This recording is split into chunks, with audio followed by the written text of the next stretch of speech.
Oh, I gotta change my definition. There we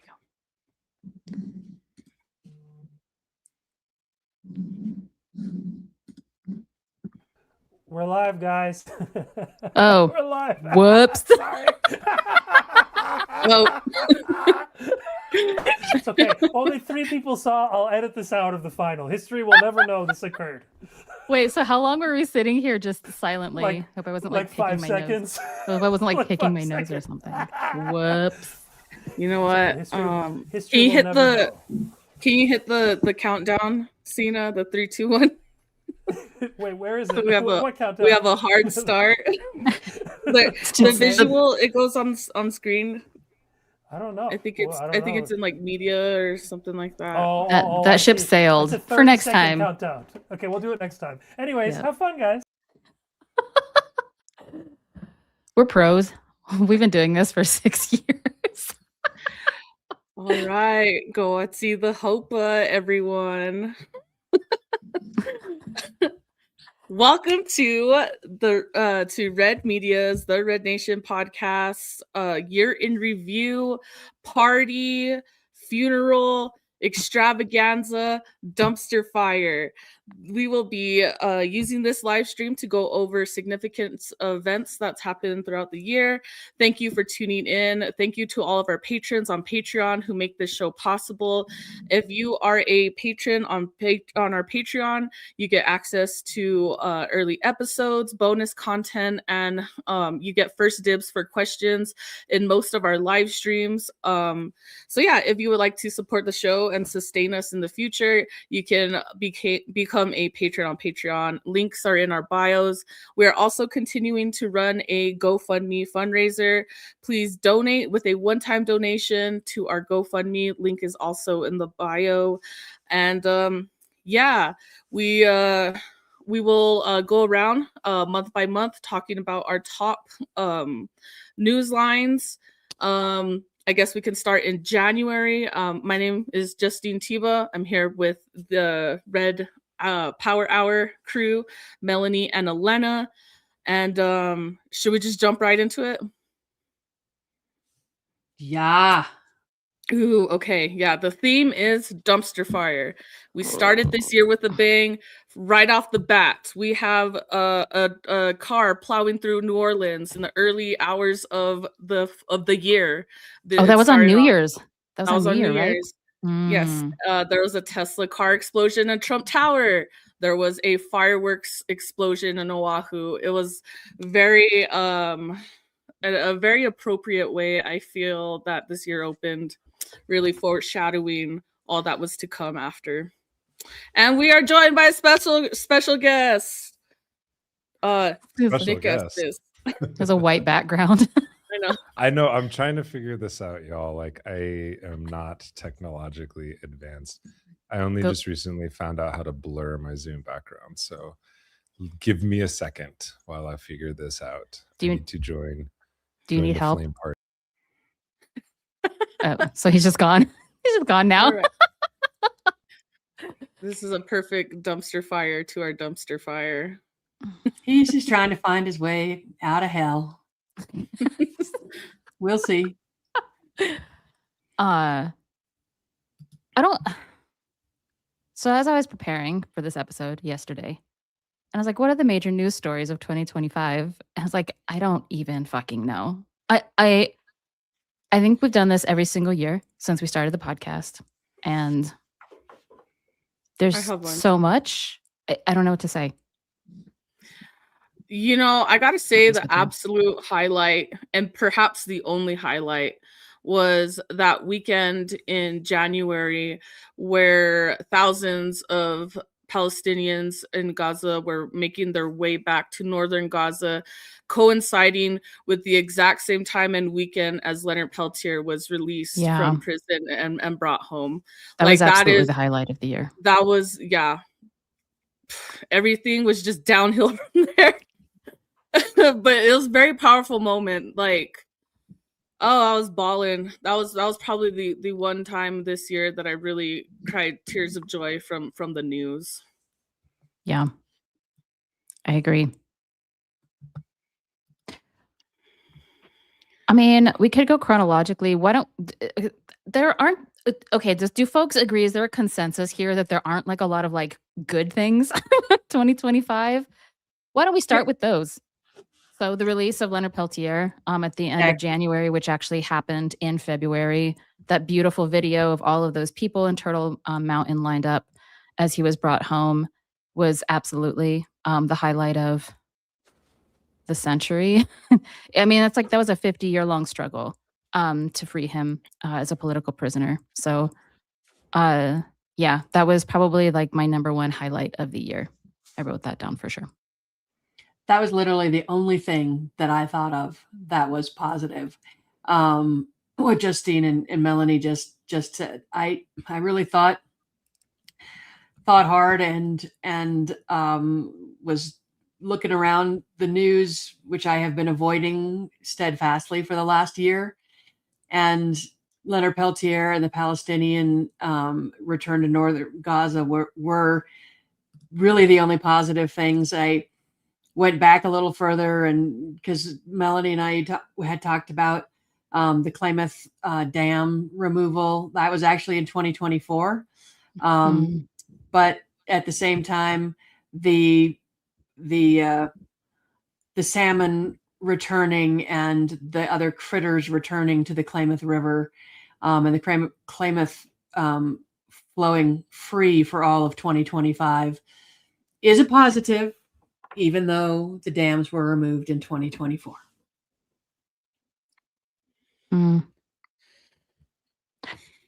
There is something else. So I was something else internationally that happened that I think is really momentous. And I had clocked this. Actually, I had a student do a presentation on this in one of my classes in the spring. But Julian Agon, who is somebody we know, a Chamorro lawyer, activist, and writer, a really remarkable figure, I think, in the international landscape of Indigenous activism and law.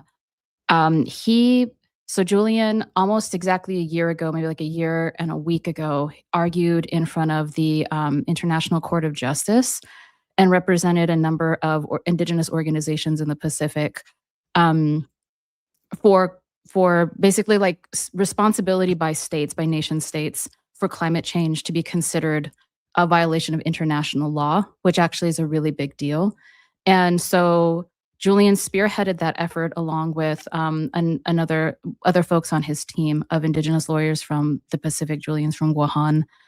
And so on July 23rd of 2025, the ICJ actually handed down a historic opinion based on Julian's work and Julian's argument last December of 2024, that in fact states have, quote, an obligation to prevent significant damage to the environment and must cooperate in good faith to curb climate change. And that this sets the groundwork for any violation of kind of a failure to curb climate change as a violation of international law. And that this was UN Secretary General Antonio Guterres welcomed the ICJ's quote unquote historic advisory opinion and stated that it has made clear that all states have an obligation under international law to protect the global climate system. So this was the only other say, I'm not trying to think about, especially like news for Indigenous people, that seems to actually be a really remarkable and historic victory. And by, a comrade and a relative who we know, and I'm just really honored to know Julian. Julian won what they call the Alternative Nobel Peace Prize this year as well. We all know that the Nobel Peace Prize went to this like fascist, fascist from the opposition party. And so, yeah, I just thought that was worth mentioning. I think that's actually a pretty big deal. And this is kind of what we say in the Red Deal, that Indigenous liberation is for everyone, right? Like when Indigenous people are taking care of the land, when there's land back, everyone benefits. So Indigenous liberation is for everyone.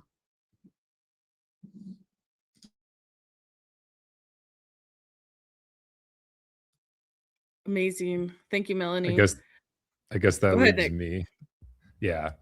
I think the biggest news story for me, besides Leonard Peltier and the ones that you named, is the ceasefire, the so-called ceasefire there's many ways you can like slice that apple or whatever they say. I don't know what the saying is. But one thing that I think you can also say is that despite fighting both the United States government, the allied European forces, the Saudi kingdoms, the kingdoms of, of whatever they are, I don't even know what the Saudi monarchies, I guess you could say. And, fighting basically the entire West, the genocidal West, the resistance was not defeated. Despite, the enormity of the cost of the genocide, there is a silver lining in that, to say that, I mean, even in these like really dark times of reaction, that there are people, who are of humble means, who are still like taking it to the empire, so to speak. And I think it's important to just recognize that, even recognizing the sort of tragedy of that sort of resistance, in the sense that the lengths to which the United States is willing to go, and now is kind of putting its footing towards, or pivoting towards, Venezuela and the blockades, but also just seeing the response by Venezuela, and just open defiance against this provocation, this illegal provocation that has really culminated through many American presidential administrations. So I think, like, yes, while there is like this terrible danger, and there is this force of backlash that is really creeping, and feels like it can be like insurmountable. It can be like a wall that's immovable. We've seen that men in sandals, people in sandals, can literally knock those walls down. Not without great consequence and backlash to themselves, but nonetheless, I think it's still important to highlight that. And I think while the world wants to ignore and turn away from what's happening, there's an entire generation that has been completely inspired by this particular moment in time, and has had a sort of clarity that we haven't seen. I see young people who are doing and thinking not just like in terms of mass mobilizations, but about building organizations and really challenging power. And it's not just young people, but I think generationally we're in a different place. I remember like in 2016 having this feeling that like, what is a decade going to look like from now? And like being a decade away from 2016, it's actually a lot more harrowing. But I would also say the movement itself has matured in a lot of ways. Ways that we haven't seen. I think there's just a kind of a sober analysis of like what is possible. So that's not really like a positive news story, but more of like an assessment of 2025. I mean, I think we need to have these years. But yeah, it's also not really, it's not a Lakota New Year. This is just, I don't know. It's in the middle of winter. Who splits a season with a year? It's the most arbitrary shit in the world. Like, I think for us, it's our new year comes after the summer solstice, or like the sun dance, depending on what you observe. But I also think that the rest of the world, a good portion of the world observes these calendar dates as if they mean something, which they do, I guess. But I think, yeah, that's just my assessment. I guess if you want to encapsulate it in one thing, I think that it's despite all the backlash, there is still an utter defiance in the face of, there's no defeat. There hasn't been a defeat. And I think that is a victory in itself, that the forces of reaction couldn't defeat the resistance. And that was the primary goal. I think what we're seeing now, like with the ramping up of ICE, with the criminalization of protests, the absolutely absurd, psychological operations that are being waged by the state against, people who are trying to fight for a better future for everybody. is more of it's less of a testament of the strength of the state and more of a testament of the weakness of the forces of reaction, because they cannot win through consensus, they cannot win through democratic means, they have to win through brute force, violence, and in this case, genocide.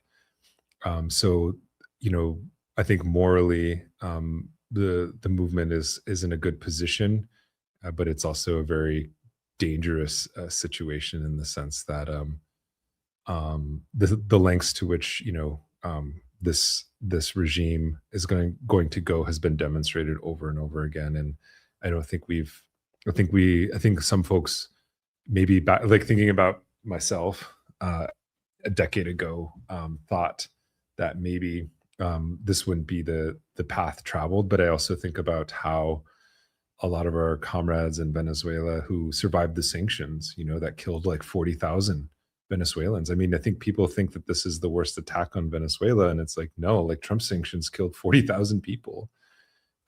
That's a significant, a significant number, significant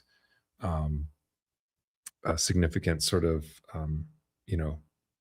thing to undergo. And like just watching my own comrades and friends in Venezuela, like literally shed pounds from the span of months in which, and sometimes years, that I'd seen them.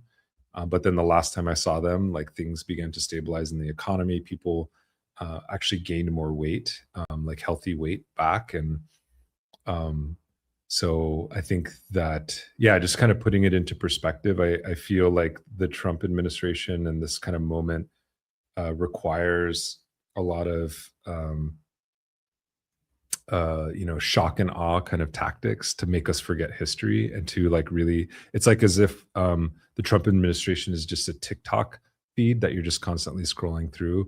Your attention can only stay for so long, and you can't really see the larger kind of structural issue. And I think in these moments and times, we need that sort of structural, historical, like drawn out kind of thinking to really make sense of this moment, and to also not lose ourselves and not to lose the momentum that we do have. And even though things are kind of like dark, I think, again, these are when movements really kind of forge their strengths in these moments of reaction. And it is, it's not to say that it's not without risk, but we have to also inoculate ourselves and understand what those risks are going to be. And to understand that, like, I mean, even in the darkest moments of Standing Rock, I think people still maintained this kind of optimism of a future, right? And, just going back to that moment 10 years ago, people were willing to lay their lives on the line to stop that pipeline. And I don't think that attitude has changed today, but yeah. And so I think just real quickly, I also want to just bring up one news story that we haven't covered. I think it's a really important one. I only have been following this on social media as best as I can, but there's a 20-year-old activist named Kesar Zarar, and is about to die after a 45-day hunger strike in the UK. She was detained, or they were detained, along with 8 other young Palestine action protesters, with no criminal charges between them. So I think just kind of remembering that there are people who are still kind of out there fighting the good fight, and that we shouldn't ignore and forget those who are who are in struggle right now, especially those political prisoners, because they're not getting much media attention in the United States. They're not getting much media attention in the West or in the UK. But yeah, just our solidarity with them, and all those all political prisoners, the thousands of Palestinian political prisoners, the thousands of people who whose names we don't know, who are behind bars for trying to fight for a better world. So I think that's it's kind of not a grim place to end it, but I think just showing us that we're still in this fight, and that this isn't a ceasefire hasn't changed the terms of the engagement right now, and just kind of remembering the stakes and what people are doing and sacrificing for those sorts of things.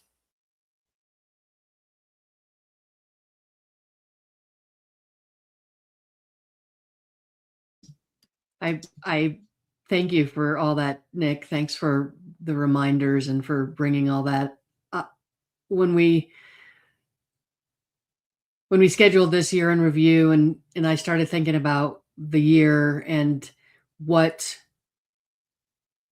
has happened, and most of it in my mind at that point was negative. And about halfway through my musings, I was telling myself to shut up, like, because as bad as I was feeling about sort of the state of the world and the state that things are burning, literally burning, I also thought back to what our ancestors went through, and it's hard to remain feeling sorry for yourself or brooding about things when you think about at OK Wingate, like, we will be celebrating the new year because right after the solstice we have the turtle dance, which is our renewal dance, because the turtle is the first animal to come out of hibernation. So it's a hopeful time. It's a time when we're praying for the return of the sun and the return of light. And so the fact that we are able to do the turtle dance every year, in spite of the colonization, in spite of the Catholic Church, to me, that's hope. It's also hopeful to think about what our ancestors survived and never, ever gave up. And the horrible genocide that took place across Turtle Island, that none of us were safe from. And the sex trafficking, the murder, the rape, the massacres, the destruction of the earth, the extractive industries, and yet our ancestors, our communities never gave in, never stopped hoping, never stopped trying, never stopped standing strong and standing with each other. And so I have to hang on to that when thinking about this year and not get too bummed out. I think as much as things seem to be falling apart, maybe they're not falling apart, maybe they're falling together, and we're seeing the demise of empire. We're seeing late stage capitalism. We're seeing people becoming more aware of exactly what is destroying this world. And maybe there is hope that the evil empire is literally consuming itself from within, and that what's left after that happens, after capitalism dies, after empire dies, is just where we started, where our ancestors were before colonization. All motion is cyclic. Maybe that's where we are. Maybe we need to focus on being at the end or close to the end of this cycle, and that there is hope, and we have to draw hope in that, and we have to draw hope in what you were just talking about, Nick. Thanks, Elena. I would just add one thing, and I don't want to make people mad. But, so I listen to sometimes I call it oppositional research. I listen to liberal podcasts a lot of the time, and there's this one I don't listen to it that much, so people can clip this if they want. But there was this interview on the Ezra Klein show, who is a horrible Zionist, with Ta-Nehisi Coates. And Ezra Klein was doing this whole thing, as the New York Times journalists do, and sort of trying to not only like, you know, launder genocide on one hand, but also to justify white supremacy on the other hand, and saying that we should just give up and, you know, embrace, you know, theocratic Christian nationalism as a reality in the United States, and whatever that entails for, you know, people of color, indigenous people, like, so be it. But it's important to just save the United States. So we have to like, so we have to like, we have to save the settler project, right? And so we have to just like make amends with fascism or whatever you want to call it. I have a whole thing on fascism. I don't want to go into it here, but I think the idea of settler colonialism should be an accusation enough, or an analytic enough, to move us to a different sort of level of consciousness. But anyways, Ta-Nehisi Coates wasn't really having it. And you know, there's flaws with Ta-Nehisi in his thinking and everything. And let's just bracket that for a second. But Ta-Nehisi Coates just kind of like laughed him off because, you know, he wrote this like very scathing response to Ezra Klein's kind of defeatism. I don't even know if we would call it defeatism, because this is what liberals do all the time. They just literally open the door for fascism. They're like, you know, if there's a lynch mob, you know, out to kill somebody, the liberals will be the ones pointing the way to like where to find that person who's in hiding. Like that's essentially the function of a liberal in the context of this moment in time. And so Ta-Nehisi Coates' response to Ezra Klein was like, this is not the worst moment in history. And like, you're so basically arrogant that you don't understand that my ancestors used to have to sit at a different lunch counter, you know, a generation ago, or that we had to drink from a different fountain a generation ago. And that's not even getting into the history of slavery. So this notion that like we have to revert back to some kind of like, you know, halcyon day of make America great again or something like that is just a complete abdication of any kind of moral response to this current moment, or abdication of humanity to just say, yeah, like we're gonna lay down and die like dogs, you know. No offense to dogs, but that's just an expression. But I was just like laughing to myself because it is totally true. Like what you're saying, Elena, is that like there have been darker chapters, you know, in our history. And I was thinking about like back in like 2020, you know, during the George Floyd uprising, that a water protector, literally a white man, like literally stood between a crowd of young people and an active shooter and took bullets in the back, right? Like, this isn't just like, this is the kind of solidarity, this is the kind of like humanity that the system is trying to destroy, because like they don't want, first of all, they don't want white people, like white kids allying with these things, right? They don't want white kids rejecting white supremacy. So this whole attack on all of us, like, you know, the ICE raids and everything is actually, I think, fundamentally, first and foremost, an attack on like white people, like to completely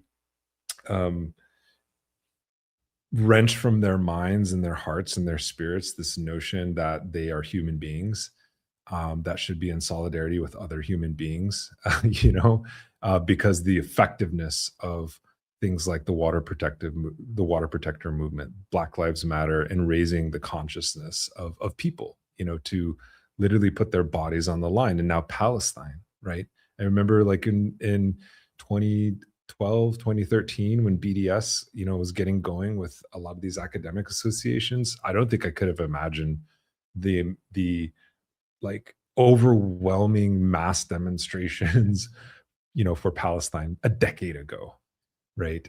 So I think it's again, to go back to this point, like, are we at the worst moment in history? I would say no, with an asterisk, because I don't think, I would say, and you know, no with an asterisk meaning like no, for those reasons that I just named. But then I would say yes, because of the kind of trajectory we are on with climate change is much different than it was in the past, and that poses a different kind of challenge. But I would say in general, in terms of like how, you know, society views these issues, you know, remove the government and the state authorities, you know, for a second, how general, like people on average kind of view these things, we're at a different place. I would say a better place than we were like 50 years ago or even a decade ago. And I think it's up to us to really build that out, because I think the system itself has shown us, these institutions have shown us who they side with, right? It's not humanity, it's not the earth. They are siding with capital. They are siding with the forces of destruction, and we are taking names. So when our day comes, we will have a list of names, and we'll have a list of institutions. We'll have a list of incidences in which those liberals, those people, pointed those lynch mobs, pointed those genocidal, actors, higher education institutions within the government, healthcare institutions, at people who were just opposing a genocide. We will remember, the Holocaust Museum, the Palestinian Holocaust Museum of the future is going to be full. The halls are going to be full of these things, right? The memorials that we will create to honor our dead will also have the names of the perpetrators, so that future generations will remember. And so, like, that's our obligation in this moment. If we're not fighting, then we're going to be documenting, and we're going to be keeping score, right? And so I think that's what I see this podcast as doing, whether it's RPH, Red Power Hour, whether it's, Red Nation podcast, whether it's Timsu, Kuskaya. I think that's what kind of function or role we can play in this particular moment.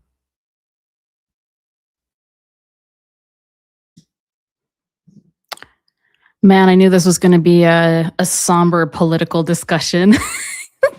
The year in review, not in a bad way. I just knew it wasn't going to be like a jovial conversation between comrades. This hasn't been the year for that, to be real. Yeah, I think I would add, thank you so much, Elena and Nick. I really resonates with me, pretty much everything that you've said. I think I would add to like the lack of consensus or democracy. So the ruling class, the state, has not defeated the resistance, as you stated, Nick. I agree with that as like just an analysis of our material conditions. And they're incapable, right, of achieving any kind of hegemony through consensus or democracy. But I would also add to that through persuasion. I think they've also lost in the field of persuasion, which is an important aspect of struggle. And therefore, all that they can rely upon is brute force that is bankrolled, right, by the billions of dollars that they hoard at the expense of pretty much all other life on the planet, human and otherwise. And the reason why I bring up persuasion is I think that's also one of the roles of our podcast and our jobs, as you said, Nick, as documentarians, but also as intellectuals. There's a reason why, leftist intellectuals are being attacked by the state and by the ruling class in this moment. Right, in addition to documenting and keeping track and keeping score, of what's happening in this dark period that we're currently in, I think it's the job of us to tell the history of this, which is partly that documentarian role, but also to tell the history of, I've only been politicized since about 2011, so I'm quite new to the struggle as a revolutionary. This is definitely the worst time that I have experienced since I became politicized and really serious when I joined the movement almost 15 years ago. So for me and my personal history as somebody who's been engaged in the movement, this is definitely hands down the worst time, the worst year ever. A decade ago was like remarkable compared to today. And that said, that I feel like in the time that I've been a part of the movement, God, it's actually crazy how people have forgotten even things that we were doing a decade ago. A decade is not that long of a period of time. Even 5 years ago, during the uprising after George Floyd's murder in May of 2020, there's even like a shift in memory, and coupled with the purposeful distortion of history, the purposeful erasure of history, the flat out disinformation and lying, right, about what reality actually is. So I have found myself in this moment also realizing, it took me probably the better part of this year, with the intense onslaught and uptick in state repression, that writing even the history of like the Red Nation, for example, writing the history of the last decade or so of struggle, documenting that, telling those stories, collecting those stories is actually incredibly important. And I think maybe some of the most effective revolutionary work we can be doing right now. AI is another huge story of 2025. And with AI, we're also going to have increased distortion of reality, right? And so that all has to do with the art of persuasion. I think the realm of ideas, the realm of ideology, and I don't think that the gains that we made and have made in the time since I've been politicized are in vain. As we famously say here, it's not our saying, but it's just something we famously say in the Red Nation, but that cake can't be unbaked. I mean, you can imprison and you can kill as many people and try to silence as many people as you want, meaning like the state, right? The US state. But you cannot change what has already happened. And I think it's important for us in this dark chapter to remember what we have done, even very, very recently, what we did in the movement and completely changed actually public consciousness. By we, I mean the movement. I mean all of the good people, the humble people of the earth, whether or not they're politicized or they're in college, working class people, all Palestinian people, all people, students, right, who have risen up for Palestine, who rose up for Black lives, right, who rose up for Standing Rock 9 years ago. And we made history and we changed actually like global consciousness about things like colonialism, right, about decolonization, about white supremacy. And I don't believe this. I know this because I'm a scholar of facts, a scholar of reality and material conditions, that cannot be undone. And so what we are seeing with the brute force, particularly of the US state, is simply a very rapid, a very frantic effort to erase that off of the planet. This is like literally what genocide does. It is a project of erasure and elimination. But you cannot, that isn't possible, is what I'm trying to say. That isn't possible. And I believe it's not possible because of the scale at which things, I think, fundamentally shifted, particularly in the decade, I would argue, between about 2011 with Unoccupy and then Idle No More hit in 2012, 2013, Standing Rock in 2016, the George Floyd uprising of 2020, and then the movement to support Palestinian liberation in 2023 up until the present. And so this is just my reflection kind of on a broader scale of the movement. And I don't know if that even gives me any kind of optimism or comfort. It just gives me a purpose, I think. And a purpose in really dark, horrible, and quite frankly, terrifying times. I'm not going to say that I don't sit here and worry about the fate of my comrades, myself, right? What we are experiencing is very scary and truly horrific. And I'm not interested in pretending like that's not the situation and that those aren't the material conditions. But nevertheless, what is our purpose in this moment? And how do we maintain that dexterity as revolutionaries to be able to continue this even whilst we are facing these dilemmas? I'm reading Tariq Ali's The Dilemmas of Lenin right now, and there's just so much. There's so much that is frankly just so similar, I think, to a lot of the ups and downs. They're literally dilemmas, right? And these historical chapters that you go through in kind of the long road to freedom and the long road to liberation. So amazing, comrade. Thank you. All of y'all, thank you so much. I feel like the Grinch, where his heart grows a couple sizes, because I was like in the pits going through the broke our news. internet connection with that comment.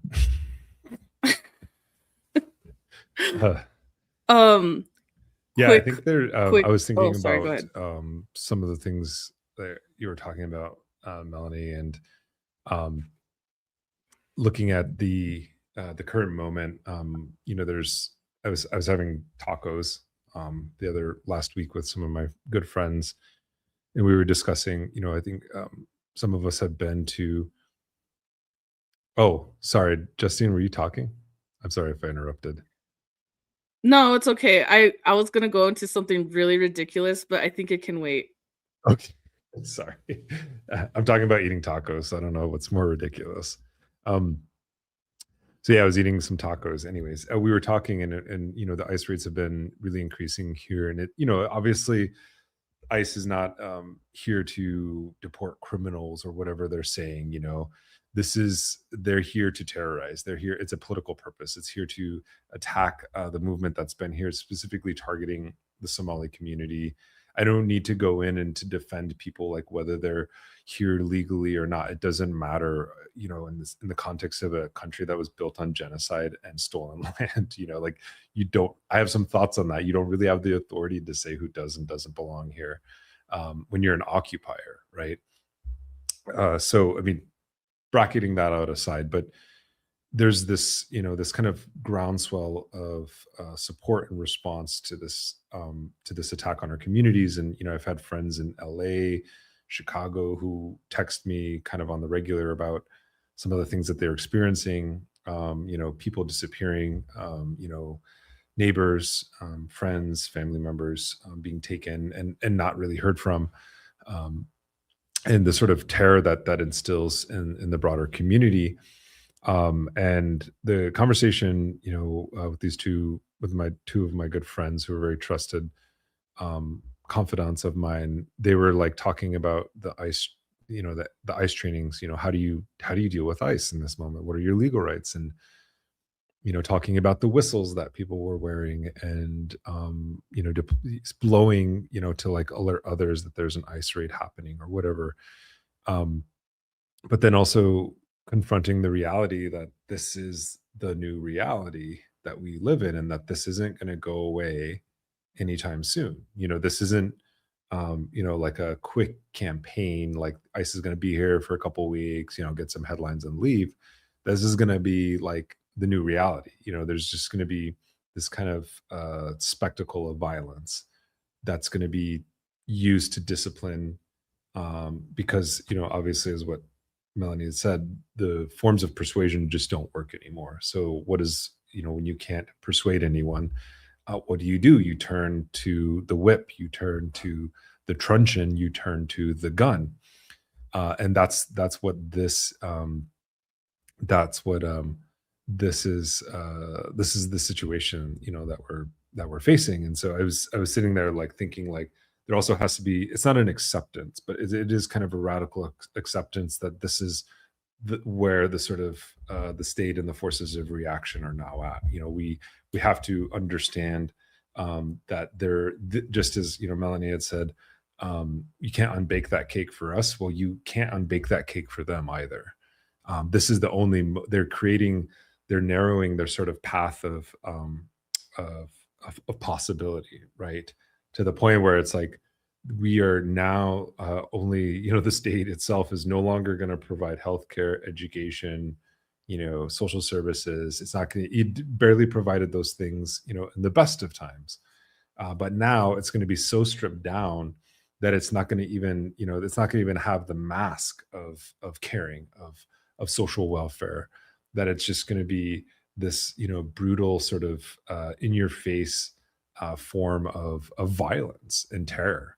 Like that's the new representation of, you know, like it's not dressed up anymore. It's not, you know, putting a sort of superficial, you know, mask on something. It's now that's what this is going to be. And we have to figure out how we're going to respond to that, because that's the only thing we can control as a movement. We can't control, you know, we can't control these, these forces of reaction, these stormtroopers, whatever you want to call them, ICE. This is what they're going to do. This is what the intent was back when they were created 2 decades ago in the U.S. war on terror. So the conversation that we were having was like, well, how do we respond to this? And one is a kind of a deep interrogation of how we got to this point, not just as the right has gotten to this point, but also how the left has gotten to this point. That we've done the not me, I'm using we as a big we. I didn't do the Democrat thing, but how we've done the sort of dance with the Democrats. How much more can we do? How much more election cycle, the promises of things are going to get better with the, after 4 years with the next thing, how much energy and time are we going to invest in politicians who, now that we see somebody in power who is changing things for the worse, how much more are we going to accept the lies that when the other side is in power, that they can't do anything, right? So it's about this kind of sober analysis of this moment. And I think some people have been here for a while. It's not a cynicism. It's a sort of a reality check, right? Or a gut check all the time about where we're at and what is possible. And as the sort of that window of possibility closes, and even trying to determine the expansion, of the right and the violence that it wants to inflict on just everyday people, that is, becoming increasingly sort of channeled into these areas. And so our response now, what can we control and what can we build on that has been effective? I'm not going to name those things. Those are not, I'm not going to name the trade secrets that were revealed. They're not trade secrets, by the way. It's just simple things. It's developing long-term organizational strategies, developing things that, are not election oriented in the sense of going through the cycle, or built on machinery or within machinery that is not meant for working people, for poor people, for indigenous people. Strengthening the institutions and the things that we do have, right, and protecting those things. So I that was just a really good conversation, because oftentimes, I don't know how many of you have been in these nonviolent direct action trainings. Well, they'll just kind of hit you with the tactic, but they won't give you the strategy. They won't give you the kind of broader political analysis. And in fact, many of these trainings, I'm not trying to point fingers at anyone, but many of these trainings actually don't encourage you to do those things, right? Or they encourage you to do them elsewhere. And I think there's a fear on one hand of constant state surveillance, as if we're doing something illegal, but we're not. Why is it illegal to just get together with friends, family, and community members? None of these things that I've ever been to have ever advocated for anything illegal. So it's kind of hilarious. It's already this assumption of criminality even before you've even done anything. So I think there's that kind of self-defeating attitude. But then the other part of it is a self-defeating attitude based on fear, and which is real. I don't want to downplay that, because those are real feelings. People have experienced real violence, have gotten hurt at these actions and protest demonstrations and what have you.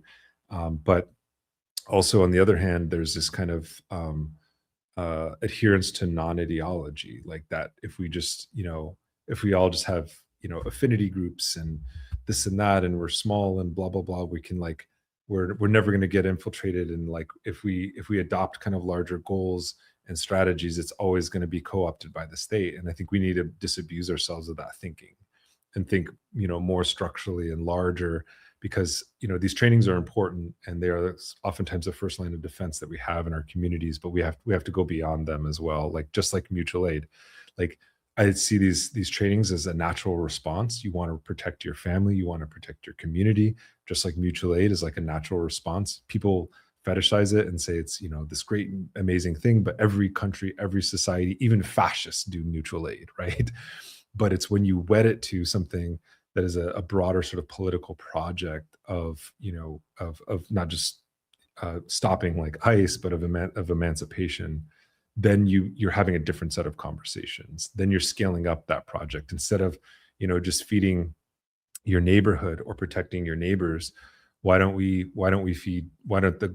the goal, like, to solve hunger for 10 million people, or stop the deportations of 10 million people, or stop the criminalization of people who are labeled as immigrants in this country? Like, that is a structural change, right? Or why don't we have these policies that shift those sort of the structures that are, instead of reacting, that we're actually like building something. And so those are some of the conversations that we had in terms of our little taco sit down. So Dang, what an epic taco sesh. Okay. Some last words were said this year. Who said including or not including gang violence?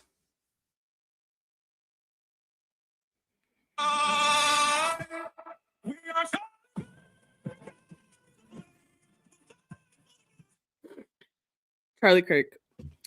And the thing about that is I felt like that moment really highlighted the deepening fractures amongst the right wing, because he was murked by another extremist right winger, right? He was murked by someone who was far more right than Charlie Kirk, and he was angry that Charlie Kirk wasn't right enough or wasn't as extreme as he was. And it kind of echoes to these other deepening fractures amongst the whole right. Like we see NATO alliances breaking more and more apart. We see alliances like Trump and Elon breaking apart. We see these right-wing popular women like Erica Kirk and Candace Owens like banging heads at each other.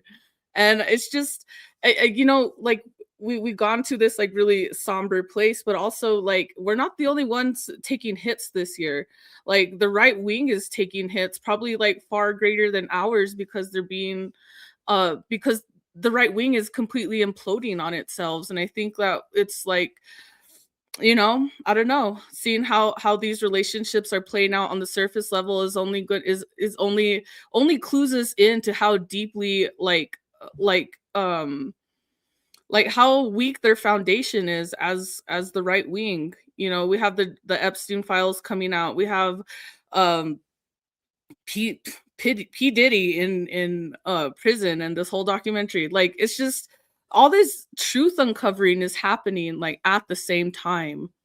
And it's like something that's kind of like bouncing around in my head as I'm listening to you all, comrades.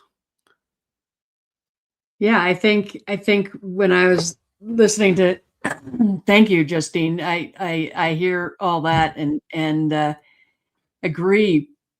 And listening to Mel and Nick, like the only thing I can think of is that the right, the fascists, they've hit terminal velocity, and there's no turning back. Nick said something about brute force, and I think it was Nick, and that's all they have left is brute force. And so they've hit this terminal velocity where there's no going back, there's no building, because they don't know anything about building. All they know is destruction. All they know is genocide. All they know is violence. All they know is hatred. And yet the opposition, which is us, all along have been about building and surviving and community and relationality. And we build, they tear down. The difference is that they've hit this point where there's no turning back, and they don't know what to do. There's no stopping, no putting on the brakes. There's just destruction. And the rest of humanity who are concerned about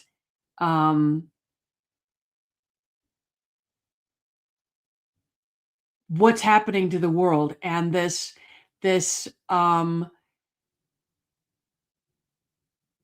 sort of expiration date that climate scientists have given our Earth.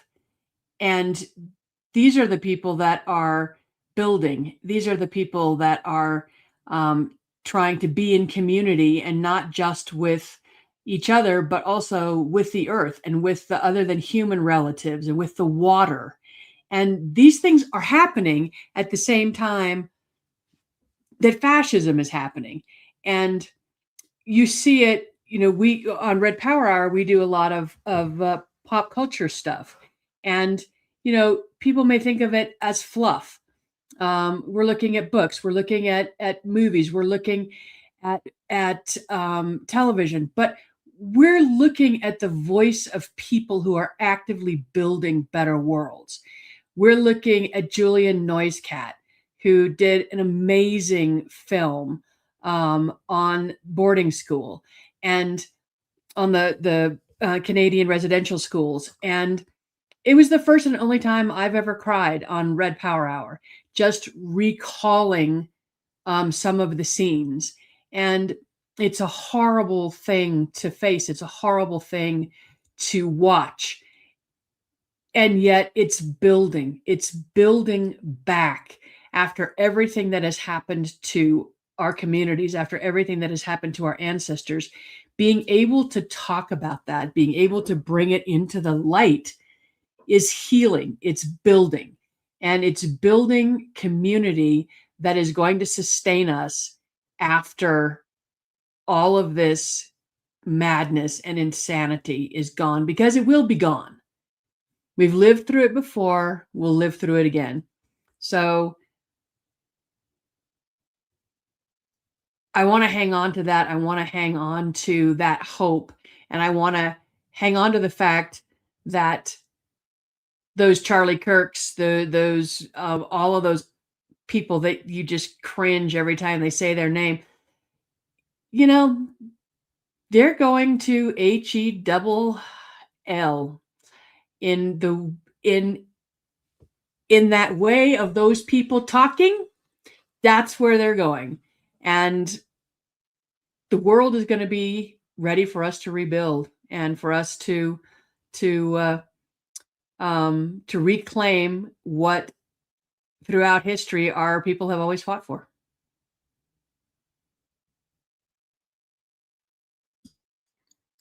I like how you put that, Elena, that we build and we rebuild, and that's what we do. As good humble people of the earth, that's our purpose. That's our movement. I sometimes think about it as a movement for life, not in like the right for abortion discourse that pervades liberal, politics in the US, but like an indigenous kind of understanding of what a movement for life looks like. It really is about building and rebuilding after a catastrophe. Yeah. And you're also right, Justine. Nick, when you fell off because of your internet connection, Justine was talking about how it's not just the left that is taking hits or having these like major setbacks, essentially, but the right has also been experiencing this. There are remarkable fractures. I think you were talking mostly about like the US context, Justine, but there are remarkable fractures and difference, and that makes sense. I mean, I think it's important also, maybe this is like I'm preaching to the choir, but the right isn't a monolith, I think it does feel often, and I certainly am not like saying that I don't feel these ways.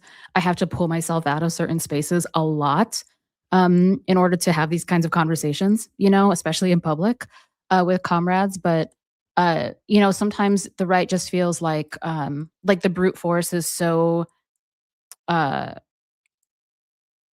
it almost feels omnipotent in a way. And so it feels like you can't escape it. And that's what surveillance does to you. That's what surveillance is supposed to do to you.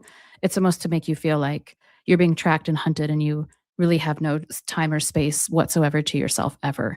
It's like you don't have any autonomy and that your life is not your own. That's actually what this kind of violence is supposed to do to you. That's its disciplinary function, as Nick was saying earlier. So that sometimes it makes me feel like everything is doom.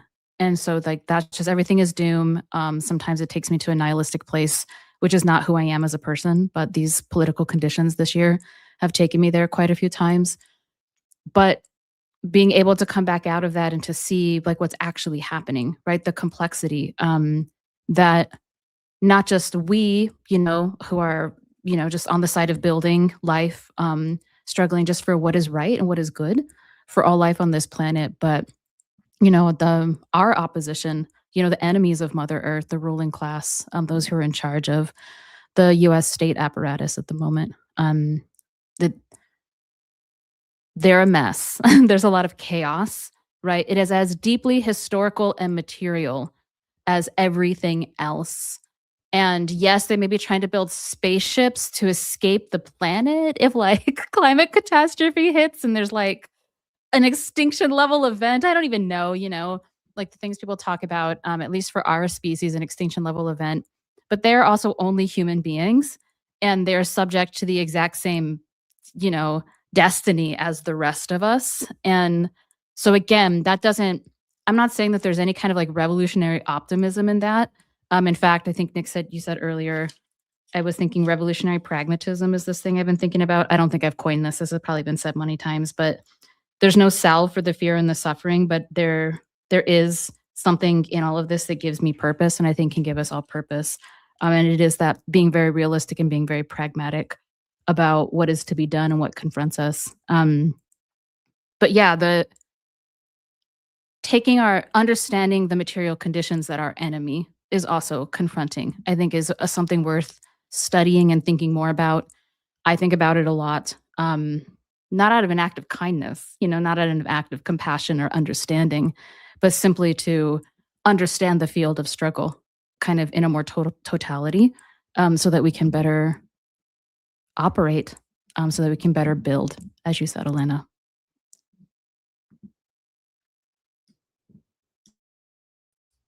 There's one phrase to lighten the mood a little bit that I heard this year that I've taken to heart, and obviously people use it in an institutional or like office context, where it's like, every time somebody's like busy, they're like, oh, I'm busy putting out all these little fires.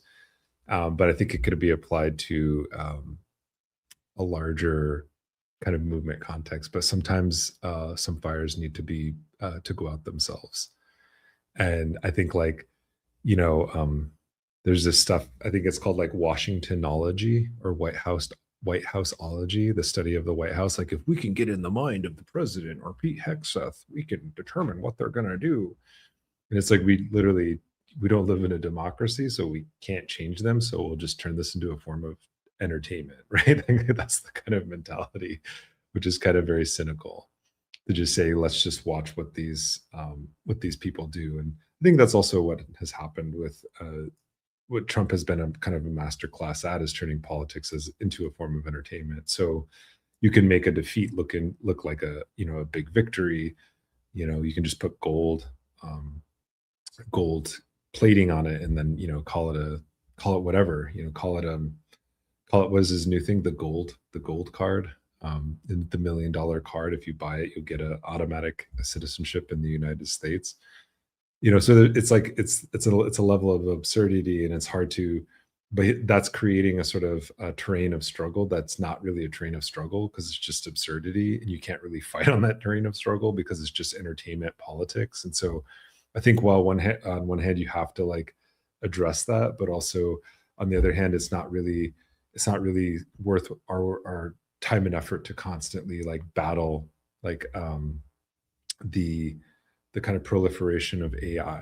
We don't, there's, I don't know, I was sitting with my aunt the other day, and she was just getting like tricked one after the other by AI videos, and they're all political. They're all like related to politics.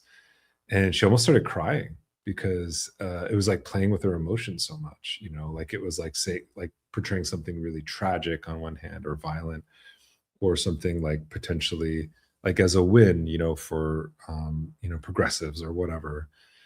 And I thought that was just like, this is like the relationship we have with this project is incredibly abusive. It was just making me think, this like person who should be retired is like, looking for some kind of hope in the world. And her kind of like window to the world is social media, which is completely just dominated right now by AI.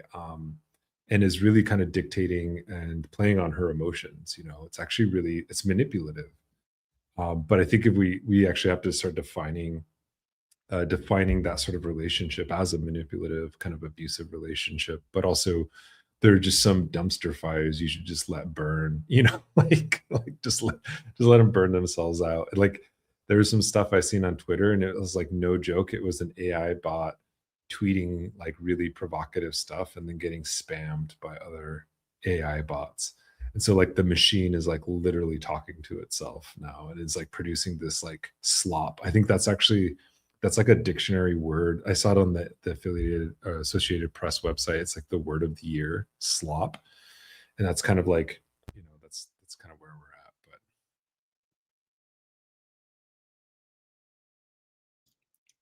Maybe we should have had slop backgrounds.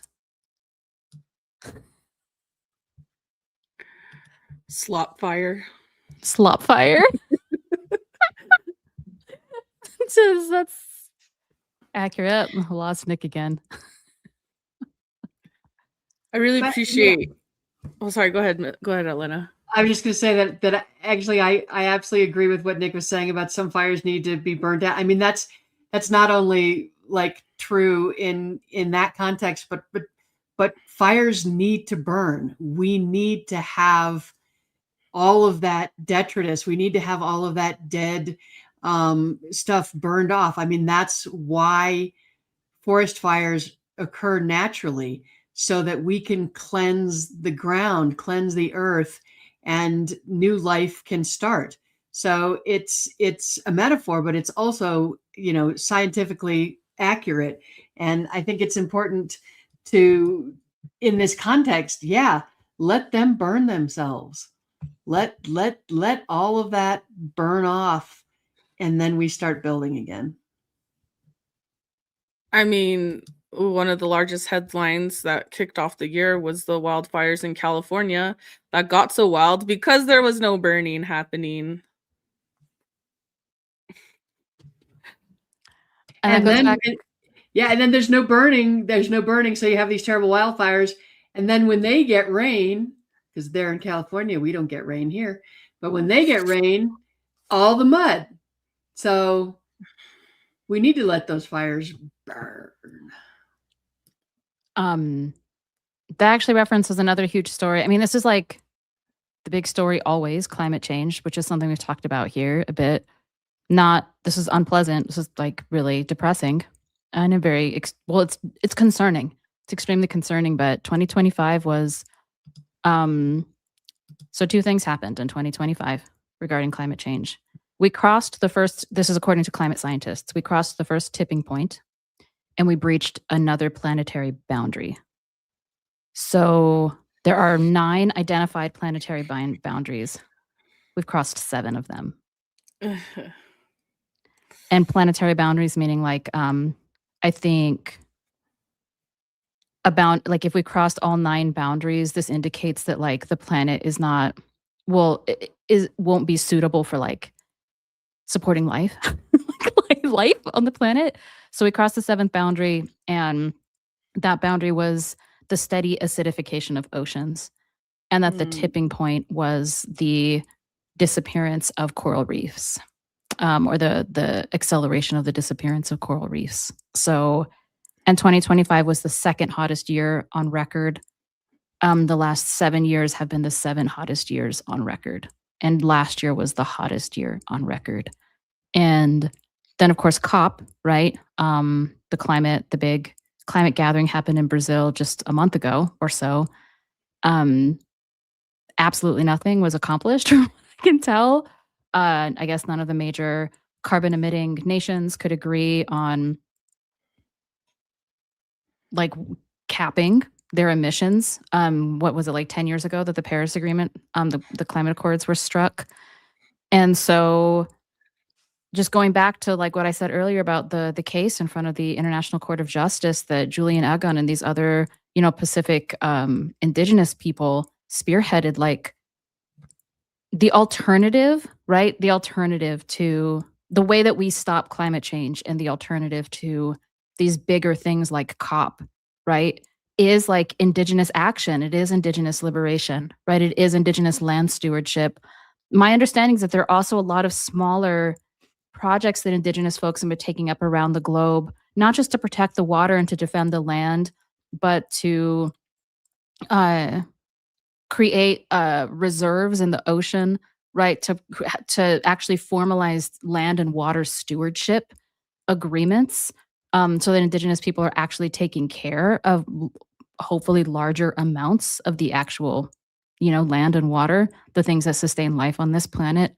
And so I hope and I think that in 2026 there will be more efforts at a really huge scale by indigenous people I know this is going to sound really cliche, but to save the planet, to save the planet, truly, given the fact that climate change, as Nick said, in his first comments, is the elephant in the room. It's like it's the reality that is very different than it was even a decade ago or in like past generations of struggle. It's a factor, an existential threat that we are confronting, that I think has like changed the terms of engagement to an extent.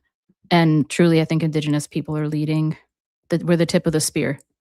We're the tip of the spear in providing an alternative path towards climate remediation, but also like how we move into the future, and also providing like a vision, an alternative vision of what a future can look like.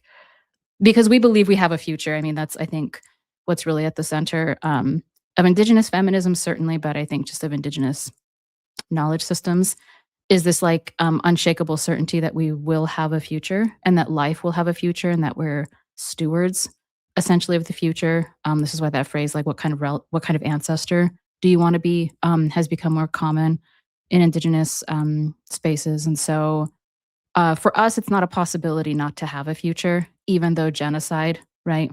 This genocidal violence is telling us that not only do we not have a future as indigenous people, but basically like life on Earth doesn't have a future. And that is simply not in the realm of possibility, I think, for indigenous people. And that's why we hold the line. That's why we hold the line, I think, in such a powerful way.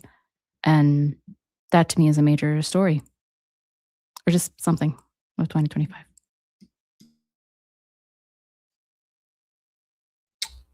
Totally.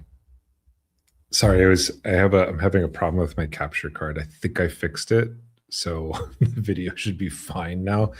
I was like rustling around because it kept getting disconnected. But so I think what I was thinking about too, and I've been talking with people that I normally wouldn't talk to, just been having conversations for reasons I'll reveal at a later date. But just in my job too, I have to encounter a lot of different kinds of people who I probably would never talk to on a normal basis. And one thing, before I get into those conversations, one thing that I always have to remind myself is that as indigenous people, we're like on a different timeline, which helps to kind of reframe a lot of these conversations. Like we are, I think, hundreds of years ahead in terms of, some of us are hundreds of years ahead in terms of dealing with the full brunt of ecological collapse, genocide, apocalypse, all those other things.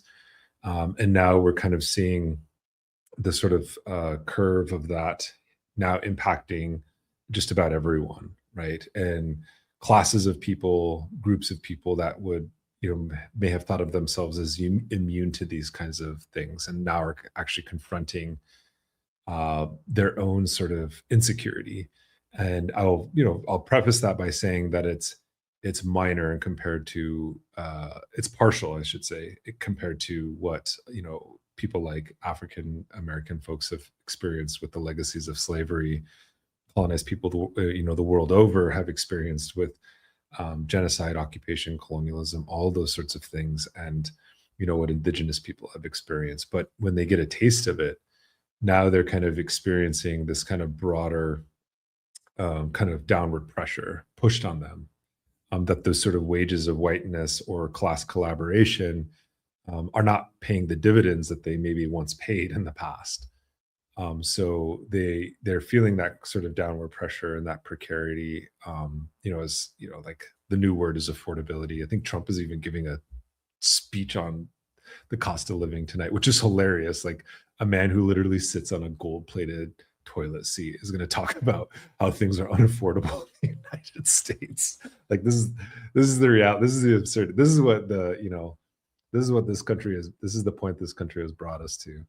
Where you get the photo of RFK Jr., the health secretary, eating McDonald's with the president of the United States on Air Force One. This is where we're at with this, with the world.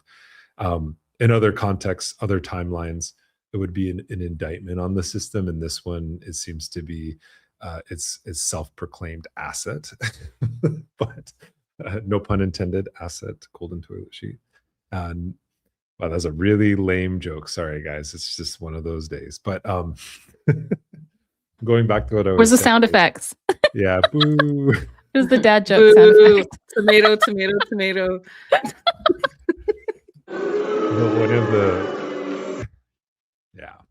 One of the sort of one of the things I haven't taken as seriously, because as this sort of downward pressure is kind of reaching kind of, this kind of upper middle class, people who have kind of seen themselves as immune to these sort of processes of these social systems or whatever, are now kind of feeling this downward pressure. One thing that it's always fascinating is it's like they're going through the what is it, the 7 stages of grief, or 9 stages of grief. I don't know what it is.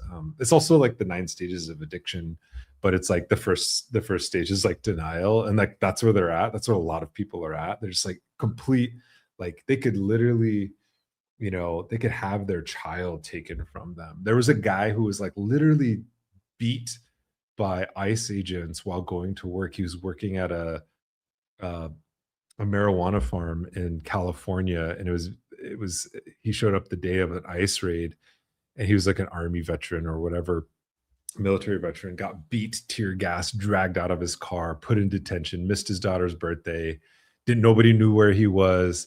And then like he comes on national news the next week. I think he even lost his job because the grow operation had to like shut down and like cut back on costs and stuff because they lost workers.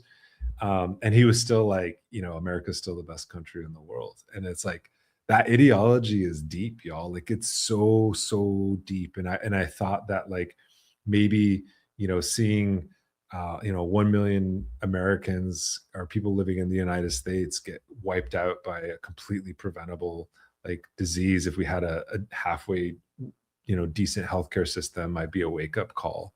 But that was just like literally, and I hate to sound conspiratorial, but it was like kind of culling of the herd. And it was also kind of a testing of the waters, is like, what can we actually get away with? How many people can we actually just let die?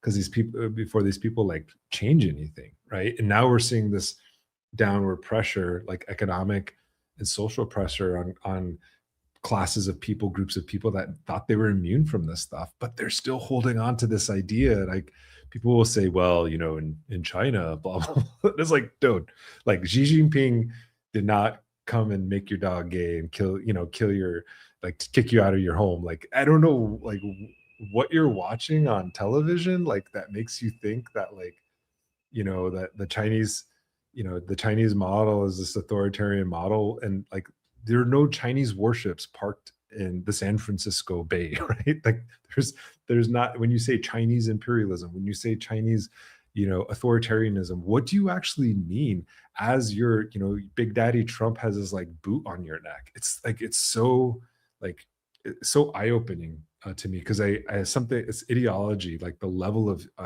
ideological investment in a project, in a system that is literally killing you, taking away your livelihood, taking away your life, taking away your family members. I'm not even talking about people who experience this on the daily. I'm talking about people who have kind of been relatively, immune from these things. but their ideological investment and their willingness to even just blame it on like China or blame it on Russia. I mean, like that was 5 years ago. Remember, everyone saying Russia, Russia, Russia. Now everyone's like China, China, China.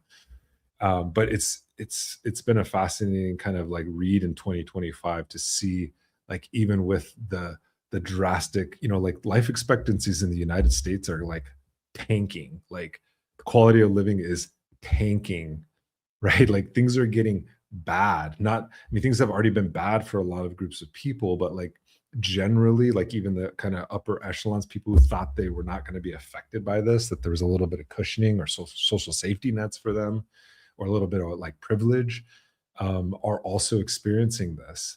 And there's just kind of like a kind of like a deer in the headlights response to it. And it's not to, I'm not trying to like be mean to these people or anything. But we're in this, like, they're in this level of denial, and a lot of other folks are in this level of like, this is a fight for survival at this moment in time, and like trying to convince, I don't know how worthy of a project it is sometimes to convince that other side to like come over, because oftentimes they'll be the first to, side with the very people that are killing them, just so that they think that, they can survive a little bit longer if they ally with them against, other people. But yeah, it was just kind of a thought that I was having, like hearing you talk, that like, even despite all the horrible things that we're saying, I think it's also important to do a little bit of oppositional research and like read how, other classes are experiencing this, and like how they're dealing with it, and like how they're justifying it, like even their own sort of they're downgrading. I think, like, I was watching this YouTuber. I watch it because it's mindless content. I don't watch it because I actually care what they say, but it's a technology review show. And the guy reviews like electric vehicles. He finally got his hands on a Chinese EV. The thing is like $40,000. It's literally a luxury car that almost has like twice the range as a what are those things called? A Tesla. But it has all the feature, like massive upgrade in features, and it's $40,000. It's like, and that's like the lower end model of the Chinese version. So China is like far exceeded, like that's just the electric vehicle market. It's like far exceeded the United States, what the United States will probably ever produce within the next 2-3 decades. It's like beyond, and it's making affordable things. So like even, the sort of consumer imperialist culture of like, we have the best things in the world, is like, that's not even true anymore, like, because we actually don't have access to the best things. Like it's also that also includes a lot of the electronics, the chips that are being made, the cell phones that are being made, the cell phone signals that are that are being used. That's why a lot of people were against 5G, because it was coming, Chinese are making 5G markets or whatever. But it's just so fascinating, the downgrade. There's been a downgrade in life, and also a downgrade even in the consumer culture of like what you can actually access as like good quality things, which are also still all being produced in China. But because of the arrogance and the imperial sort of nature, there's just a belief that things are just better here, even though factually, like even this YouTuber was in utter disbelief, right? And then of course he made the comments, but there's a comment that he says, but at what cost? At what cost do the Chinese produce cheaper EVs? Because there always has to be a cost associated with it. So, he was saying that like, oh, they just exploit their workers more.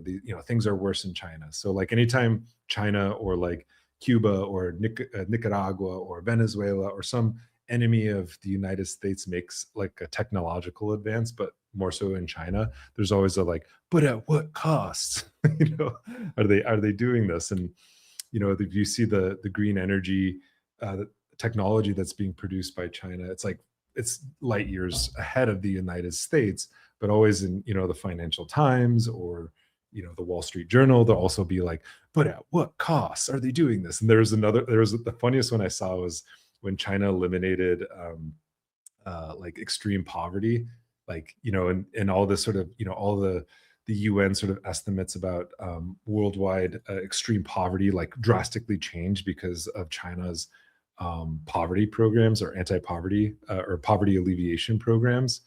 It was literally China eliminated extreme poverty, but at what cost? So, anyways, that was just an observation.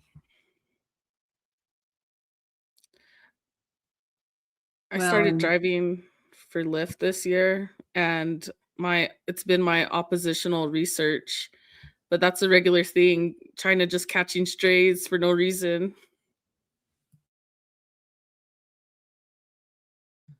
Sorry, Lynn, I didn't mean to interrupt. Go for it. no. I was just going to say, well, and China's government didn't shut down this year for the longest government shutdown ever. And those folks who didn't get paid for months and months, those aren't the people that, I mean, those are the people who have families and need to, to pay their bills. So, yeah, just an observation. But at what cost? China's government didn't shut down, but at what cost? That's right. Shout out to Nora Barrows Friedman, who always says this, by the way, in our chat, in our group chat. So I just want to give credit where credit's due. I forgot I was it's this like very well-known, credible kind of like statistics organization that does all of these polls around the world, and they come out with these like annual reports every year about things that have shifted in public kind of perception about a broad range of topics. It was just like between 2021, or was it 2024 and 2025? I forgot what the range was. Either between 2021 and 2025 or 2024 and 2025. Like global, like the positive opinion about the United States by people elsewhere in the world dropped by like 30%. Those are And rookie it's like- numbers. That's like statistics. I don't know anything about statistics, but that's major. But at what cost?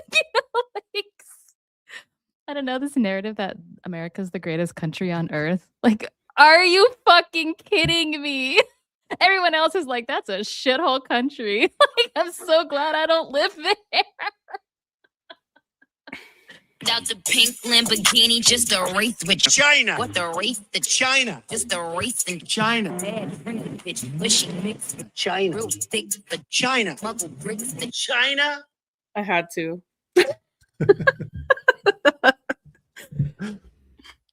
Yeah, it's, oh man, I don't even know what to say about that. Sometimes it's this, yeah, the sort of Cold War mentality is like, you thought that like that's an area, like for those of us in humanities, like I'm old enough to remember like learning about Cold War liberalism and like how like much of an absurd project that was, only to like live in Cold War liberalism again, like decades later. The communists are evil. They do everything better than us, but at what cost? Meanwhile, here's a bread line that you have to stand in. At least they're giving out bread. Yeah. Meanwhile, you get to sleep in your car tonight Yeah. and every night, even though you have a full-time job. Yeah. It's a really sad thing. I mean, I think there's like, even on the left, in social movements like spaces, people will always be like, you start talking about social justice stuff and somebody will be like, China, like, but what about China? It's like, well, what about China? Like, let's actually talk. We can't actually have real conversations in the United States without CIA propaganda. So like, let's actually just hash it out, like, yeah, it happens in Canada too. It actually happened when I was giving a talk at a university. Somebody was like, but in China. And it's like, oh, okay. Well, are we in China right now? Like, But also, what does that even mean? It's like a nation of over 1 billion people with like an incredibly complex history and like socio-political and cultural and multilingual context. What is China? I don't know exactly. what that is. China is what we would have been had we not been genocided and colonized to the place that we are now. Like we would be, us as natives would be just as rich in culture, technology, and all these levels of China that's reaching. Like we would have been China, but Turtle Island in an alternative future. You better be careful about saying that, because that's going to end up on the news one day. It's like China Turtle Island. Ugh. All right. Well, not in this economy. Just kidding. That's another one. Some agent is going to write a police affidavit pretty soon and just like use Chat GPT. And it's going to be like Turtle Island, China Liberation Front. Oh God, no! Hey, stop, Nick! Stop! We're gonna get flagged. But seriously though, like I read like FBI documents for my like research right now, and like some of it's actually just kind of like absurd at like how ridiculous like some of the stuff that they say, how much the stuff they say today is actually more absurd than even like what like J. Edgar Hoover used to say, like in the 60s and the early 70s, or not even the 60s and 70s, but like in the 50s. But I think like just reading the stuff today, it's like it's the same playbook. It's so like it's almost using the exact same terms, the exact same tactics. And there needs to be like, some historical perspective on what's happening right now, that when you don't, this is what happens when you don't win revolutions. You just kind of repeat really bad things.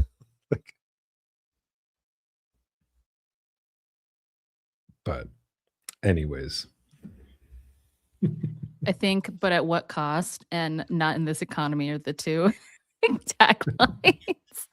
No, there was a point in this summer where me and my friend were going back and forth, like, not in this economy, like for every little thing.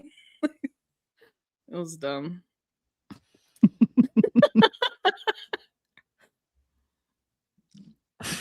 Well,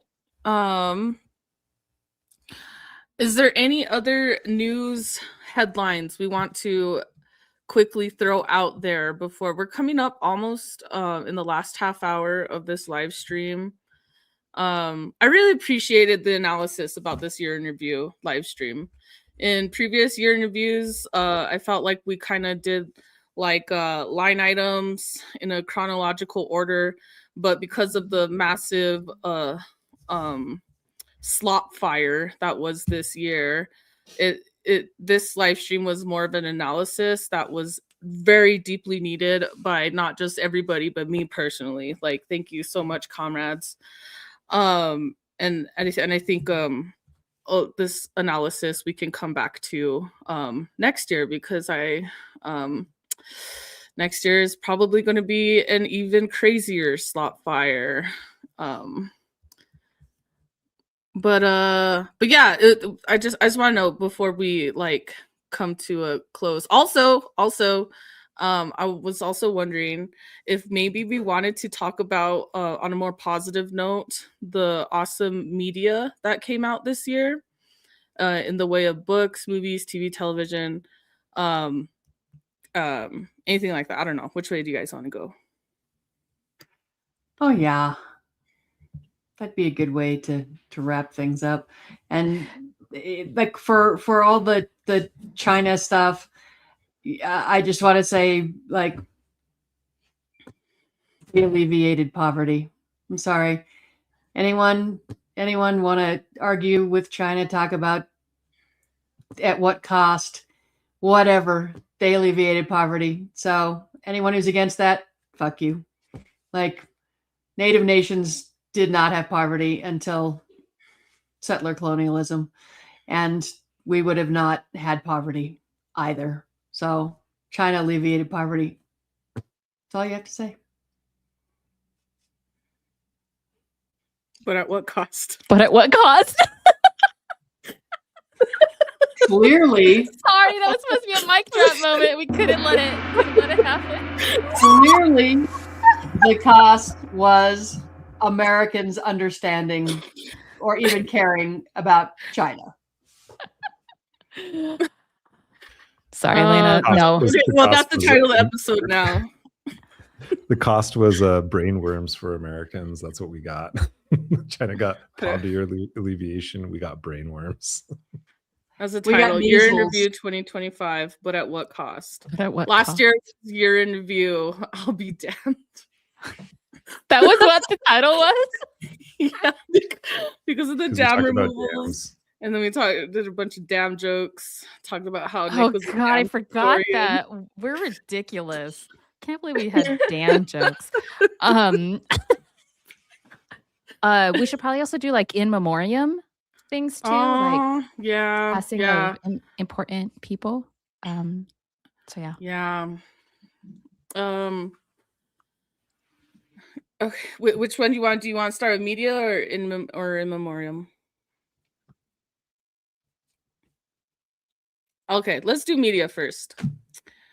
3 books: Perfect Victims, Border Town Clashes, Who Gets to Be Indian. I think are 3 books that kind of like define how 2026 has gone, or 2025 has gone, that come to mind for me.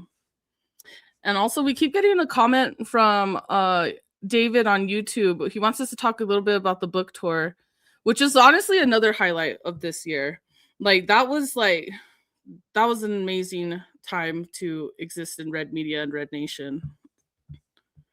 Working with John Redhouse, going back to Farmington 50 years after the long hot summer of 1974. 51 years by the time the book came out. But yeah. Yeah, I mean, in memoriam is like, yes, like people have passed away, but that's more so like trying to trace the genealogy of struggle, because struggle is intergenerational. And so John's memoir was about a different period of struggle in the 1970s in the Red Power movement in a region that doesn't often get recognized as being really pivotal, I think, in the formation of Red Power. And it was what a honor and a pleasure to work with such a king, just even say such a legend. I mean, it was received incredibly well in and around the Navajo Nation. We did 3 book tour stops. And I had the personal pleasure of like working with John one-on-one to edit the book. He asked me to write the introduction to the book. And that project, I think, was something that exemplifies what I feel like we've been talking about during this podcast is, in a time where like we're facing this like terrible danger, and as Nick said and Elena said, there's just like a squeezing, right? Like the opposition, the reaction really has no option left except for like very extreme brute force. And they're doubling down because that's kind of the only option that they've left for themselves. And so we're in this terrible time where it feels like everything is like the doors are being slammed in our face for our options for the path forward, right? In the struggle for freedom.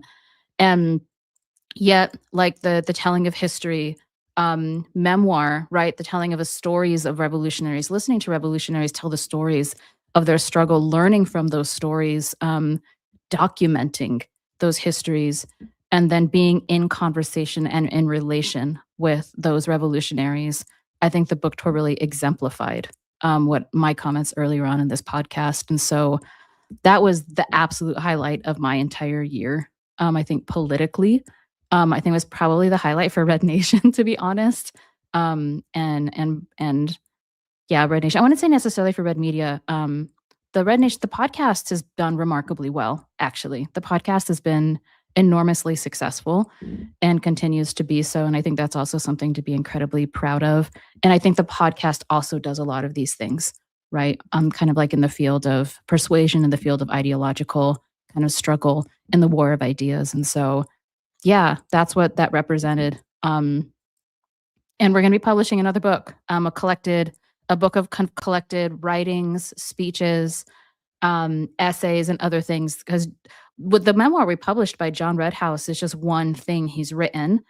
He's actually an incredibly prolific, organic, kind of grassroots intellectual.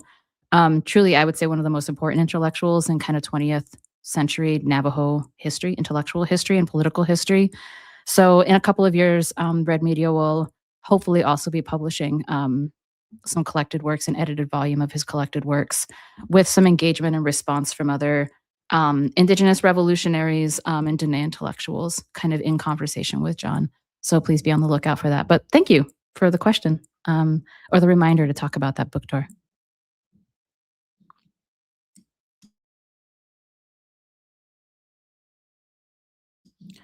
I was going to say one other thing, not necessarily related to the book tour, but in memoriam. So Asada Shakur walked on in September.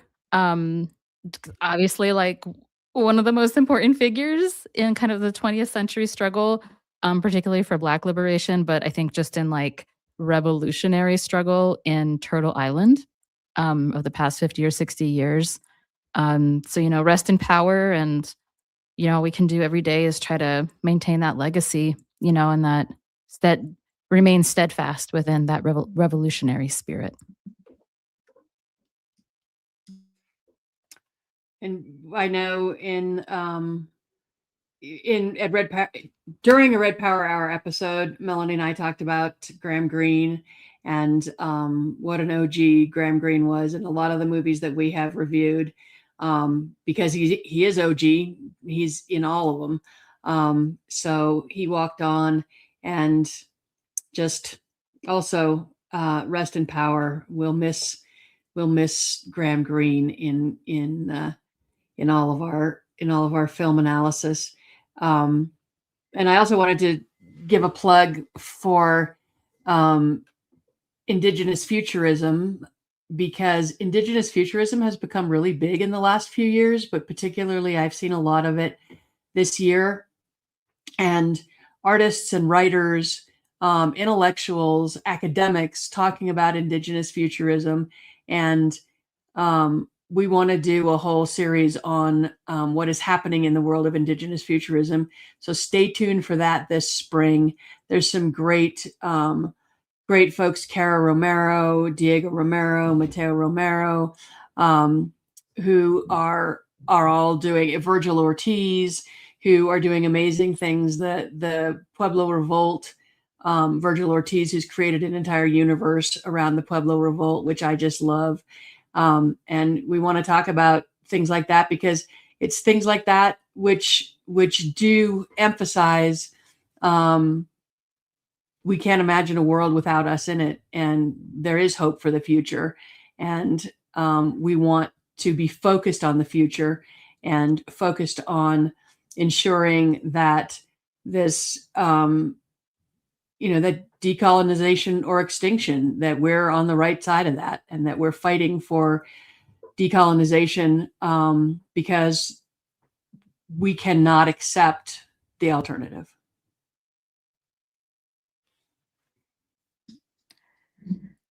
Yeah, I also just wanted to say, this person might be lesser known, at least in movements, but James Writing passed away just a couple of weeks ago. Pawnee historian, Pawnee scholar, an incredibly important figure in the history of American Indian and Native American studies in the United States. Longtime faculty member in American Indian Studies at Arizona State University. Co-edited what I actually feel like is one of the most important anthologies in Native or Indigenous historiography, or history of reason. It's called Native Historians Write Back. He co-edited that with Susan Miller. There's pieces by Waziate Wee, Elizabeth Cook-Lynn. James himself wrote a piece, but James was a mentor of mine. He was also a mentor of Nick's when we were working on our PhDs at the University of New Mexico. And really like shepherded the field, was an editor for Wichazo Shaw Review, which was a journal that was founded by Elizabeth Cook-Lynn, who passed on a couple of 2 or 3 years ago. One of the most important and arguably the most radical journal within the field of Native American or American Indian studies. And so James ran that journal for a very long time. And so, yeah, just a really important figure, really mentored and shepherded a number of Native scholars of probably the past 2 generations through the field. We really owe him a great deal within the field. And so, yeah, I just wanted to make sure that we acknowledged James Writing for his incredible contributions to our people.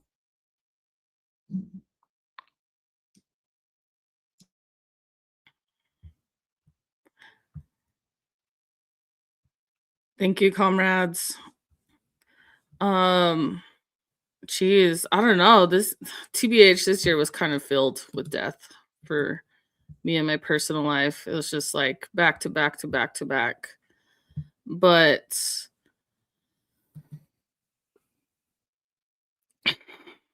you know, it really like highlights the forward like generational movement put back on all of us and the responsibility that we carry as pushing forward like not only our movements but like our own families and the insurance of survival of like our clans that existed for time immemorial, my mom's and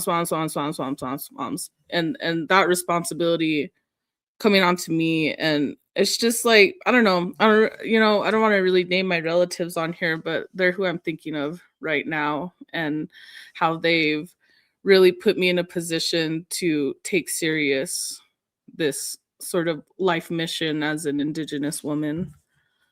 So they're who I'm thinking of as well.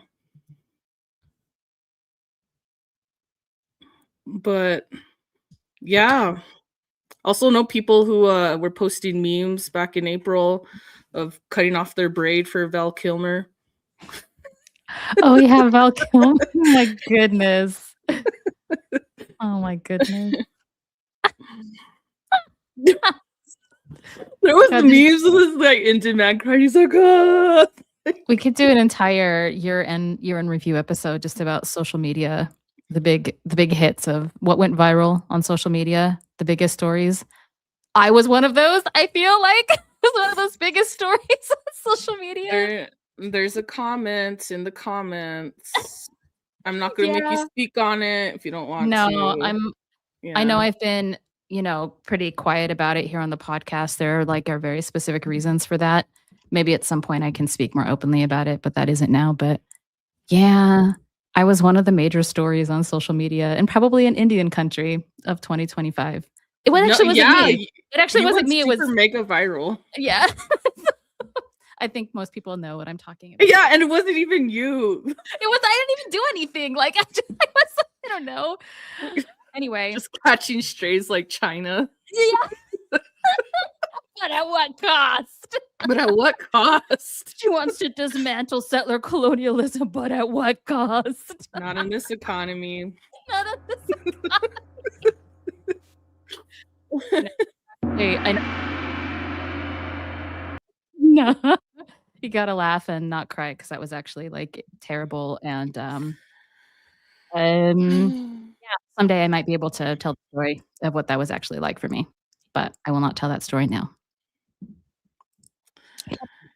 But you know what? Well, I don't know. I probably shouldn't say anything about it. It was the timing of it that was very significant. And it was coming right off of the book tour for the John Red House book tour. It's kind of like, like you still can't get us. Melanie's surrounded by love and all her comrades.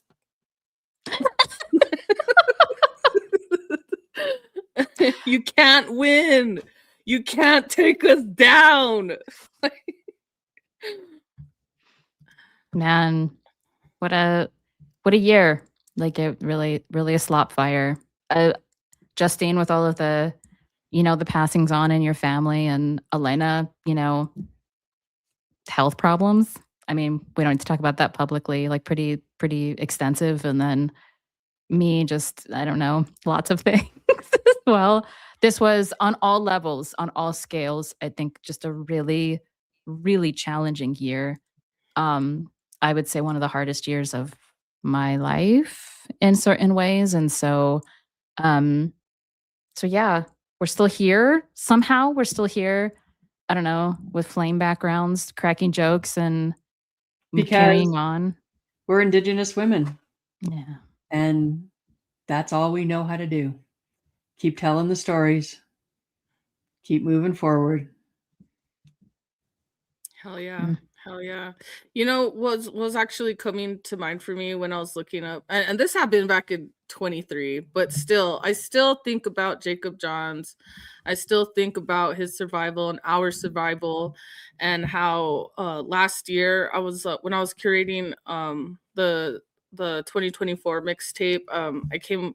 Unfortunately, I didn't get enough time to clip part of that episode in, but last year I interviewed Jacob Johnson. His art exhibit was called Forward Movement, and that's what kept coming to me when looking at headlines this year was Forward Movement, that phrase Forward Movement. And it's just the steadfast pushing forward movement. It's and sticking with it, staying strong, being in camaraderie with the comrades, and staying grounded through all of this craziness is not possible without you, Red Nation. Thank you so much. I agree. Sorry, that was like a perfect way to end, but I feel like we also did not do movie. We are approaching 2 hours. I'm sure people are like, wrap up already, but I don't feel like I watched anything particularly good this year.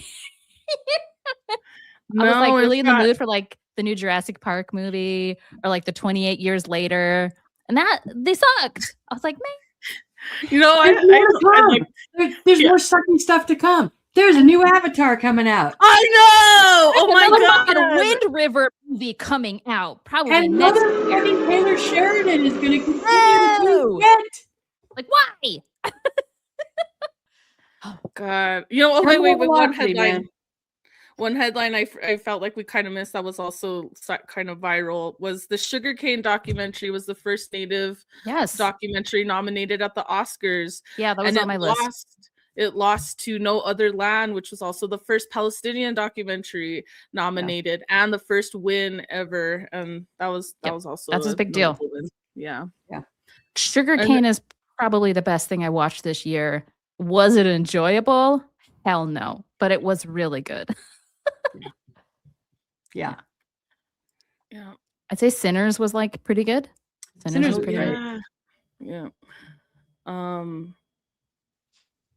God. Hey, Melanie, would you ever do or Melanie and Elena, would y'all ever do a RPH analysis breakdown of Sex in the City? I know it's 2025, going to be 2026, but I've been watching it this year. Damn. I mean, I know nobody asked for it till now, but it's been heavy on the mind.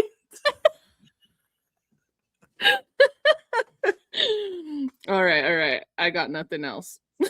And Justine, I will take that under consideration. Appreciate it. After Billy Jack. There's also the new like Sex and the City spinoff that's on HBO. That's in its like second or third season or something. Dumpster Fire. And once upon a time, and after that, or what is it called? and just like that. And just like that.